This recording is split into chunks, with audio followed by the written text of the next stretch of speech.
एहसन इकबाल साहब, बहुत बहुत शुक्रिया वक्त देने के लिए। क्योंकि प्लानिंग आप मिनिस्टर हैं, तो सबसे पहले पीएसडीपी के हवाले से बात कर लेते हैं।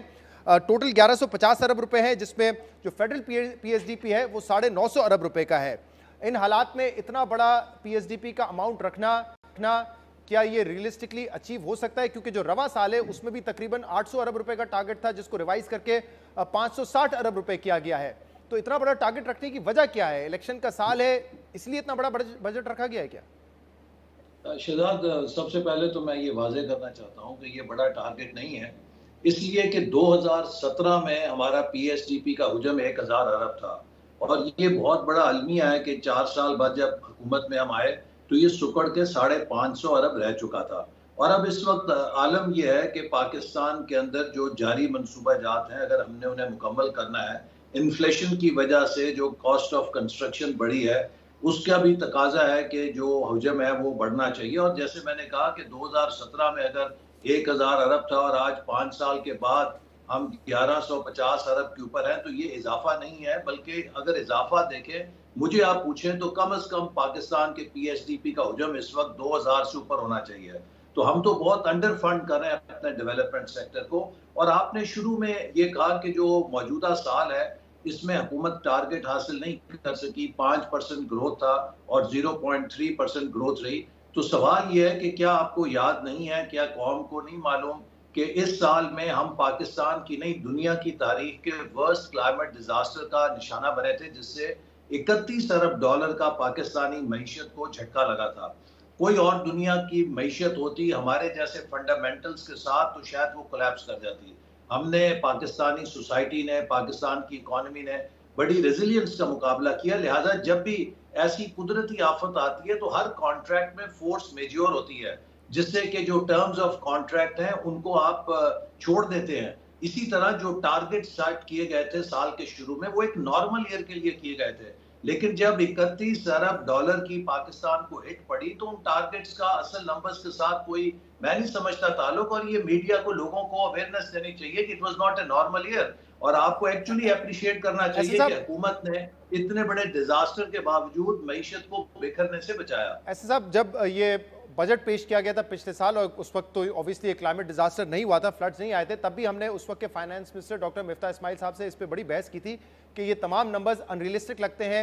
जितना करंट अकाउंट खसारा है पाकिस्तान का, अगर आप उसको स्लो करेंगे तो आप उसको कम करना चाहेंगे तो पाकिस्तान की इकोनॉमी को स्लो करना पड़ेगा। तो 5% टारगेट अनरियलिस्टिक है ग्रोथ का।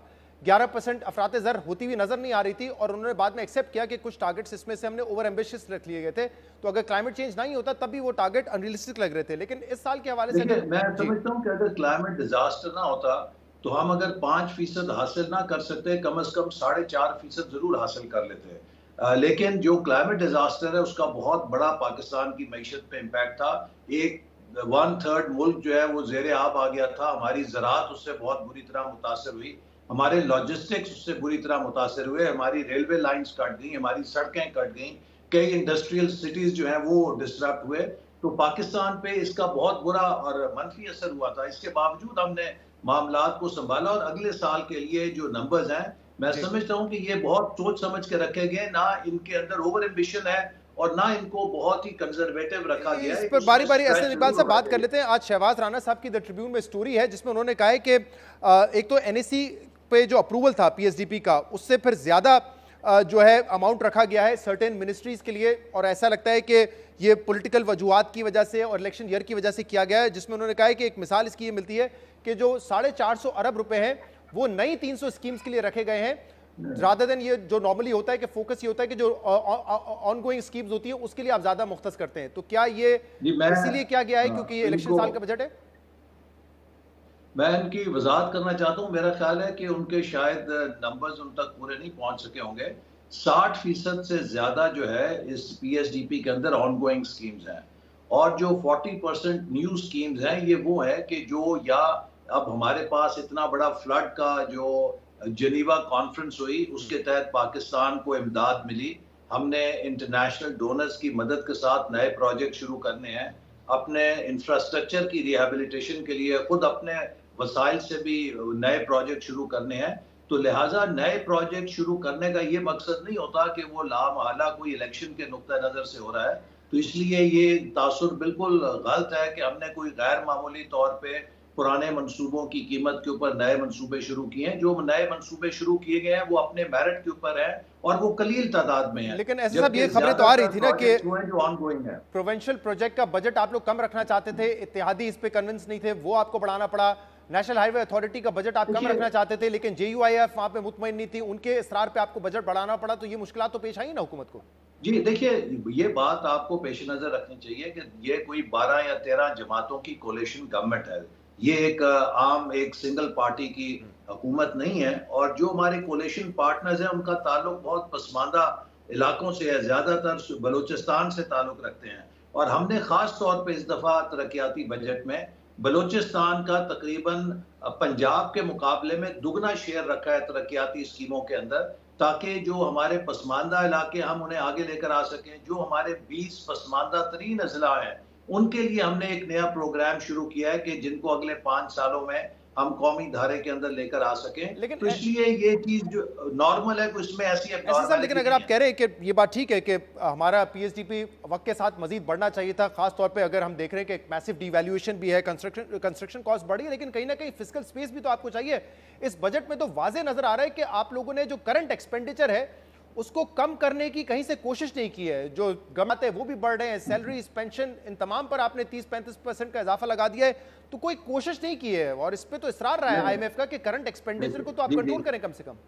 इस वक्त देखिए जो शहजाद हमारा डायलेमा किया, और यही वो एक बुनियादी चीज है जो हमने NEC के सामने पेश की है कि पाकिस्तान एक दोराहे पर आ गया है। 2017-18 तक हम एक तरक्की की ट्रैजेक्टरी पे जा रहे थे, लेकिन 4 साल जब पाकिस्तान को रडरलेस चलाया गया, उसके नतीजे में आज, ऐसे आपने प्रोग्राम के शुरू में कहा, कि हमारे जो फेडरल रेवेन्यूज हैं वो तकरीबन 6,900 अरब रुपए के होंगे, और जो हमारी डेट सर्विसिंग की लायबिलिटी है वो 7,500 अरब की है।